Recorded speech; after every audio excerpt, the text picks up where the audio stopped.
Thank you, Roy. My name is Stacy McConkey. I'm the Assistant Superintendent to the pulling ring for the horse and ox pulling. Today we have Steve Allen with us. He's from West Burke, Vermont, and he's going to demonstrate ox pulling and the heritage of it and how we use it at the fairs. This is Steve Allen. He is from West Burke, Vermont. He has been pulling cattle for a long time, over 50 years. He has a Kiania farm in West Burke, Vermont with his family. His son Alex is here and his 3 granddaughters are here. They all pull their cattle. Right now he's hooked to 4,500 pounds on the drag, and this is a 7-year-old pair he has named Mike and Lion, and they weigh 4,500. So he's going to show how they pull. The chain's hooked to the drag and they're pulling in a neck yoke.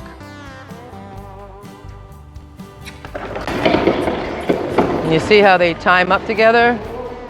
Their feet kind of time up, they start together. That's a big thing with cattle, making sure that they start together. If you have one that's fast and one that's slow, they don't time up and they usually won't work together well as a team. But we have a nigh steer and an off steer. The nigh steer is where Steve is right now, and that's where the driver will drive from. A lot of drivers drive from the front or the nigh side. And then the off steer is the one further away. His granddaughter is right beside him. That's Julia Allen. She's 10 years old, and she's going to take these big boys for a drive.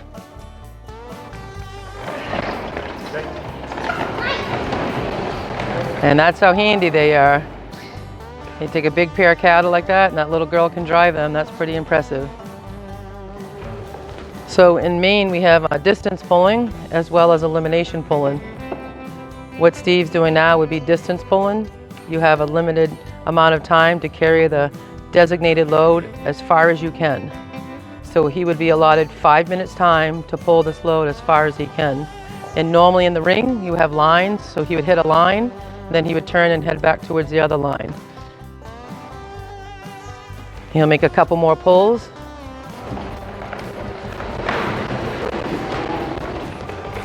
When he says whoa to them and puts a stick out across their face in front of them, they know to stop. And you'll see that when he drives them, a lot of times the drag and the cattle are faced one way or the other. And what that is called setting the drag. You don't usually want to pull the drag directly straight. You want to have a little bit of a set, they call. Now they're setting to the haw. So they're going to feel that drag move and break away from the dirt when he starts them. He gives a command to start, and away they go. Like I said, this is just a 7-year-old pair. They'll be growing for another couple of years.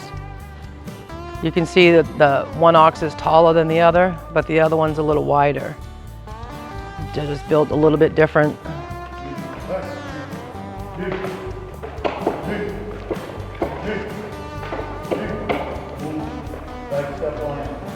Now he's setting on the G side, which is the off ox. And you want to make sure the place's okay, and then he'll give him a command to go ahead. And there he goes. So this is Steve Allen again. We just got done pulling the cattle, and we're going to ask him a little bit about the history of oxen, like how they came into play in America and into the fairs. So tell us a little bit about it. Okay, so the old fellows, when they were clearing fields, they, you know, boys will be boys, and they would bet on whose team could pull the most load. So when they got to the county fair or the field day, they would take a drag and load rock until they found out which team was the strongest. And then the distance pulling was to simulate pulling logs out of the woods.